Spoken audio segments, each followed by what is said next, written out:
నేను చచ్చిపోయాను అనుకోండి, ఏం చేస్తారు? స్నానం ఏం చేస్తారా? చేయిస్తారు. మరి మీకు ఏం పని ఉంది? ఉంచితే ప్రాబ్లం కదా. స్నానం ఏం చేస్తారు?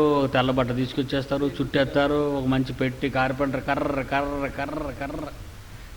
పెళ్ళైనా చావైనా సందడేనట్టు మన ఇండియాలోను. ఒక చక్కటి పెట్టి, ఆ పెట్టిలో మళ్ళీ తల కింద ఒక తలగడ, మళ్ళీ శవానికి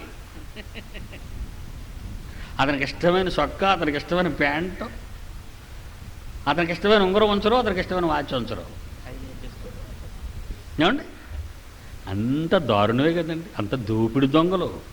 మళ్ళీ అంతా రక్త సంబంధులు మళ్ళీ వీళ్ళంతా పీకేటివే, ముక్కులోది పీకేటివే, చెవులో చీల రాలేదనుకోండి ఏం చేస్తారు? లాగే గట్టిగా అంటాడు అంతే. పెట్లో పెట్టేశారు. మీరందరూ చూడడానికి వస్తారు కదండి, సావింటికి వెళ్తాం కదా.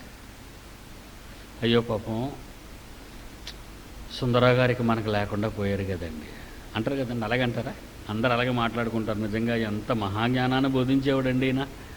మాయాశ కూడా పోసుకొని ఉండమని దీవించాం కానీ మరి ఎందుకు వెళ్ళిపోయాడు ఈయన? పెట్లో మరి ఆయన మనకు లేడండి అని పెట్టికచ్చు చెప్తారు. మరి పెట్లో ఉన్నది ఎవరో ఎప్పుడైనా ఆలోచించారా? ఈ పెట్టిలో ఉన్నది ఎవరో? సుందర్రావు కాడు. ఇదేంటండి కాదండి ఎలా అవుతుంది? కళ్ళవే, మూతదే, అన్నీ ఏ మీసమదే, జుట్టదే, అన్నీ ఆయనే. మీకు తెలిసిపోయి చూసారా? పెట్టులో ఉన్న ఈ మట్టి శరీరం అనేది సుందర్రావు కాడని, పెట్టిలో ఉన్న ఈ మట్టి ఆకారాన్ని నడిపించిన ఒక మహాశక్తి అదే సుందర్రావు అని, అది వెళ్ళిపోయిందని.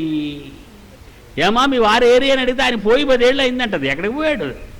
కాశీయా, రామేశ్వరమా? పైకి పోయాడు. ఇంతకీ ఉన్నదెవరు, పోయినదెవరు? ఉన్నది పనికిరాని ఈ శరీరము, పోయినది దేవుని రూపంలో ఉన్న మహా ఆకారం. దాన్ని ప్రకృతి బంధించలేదు.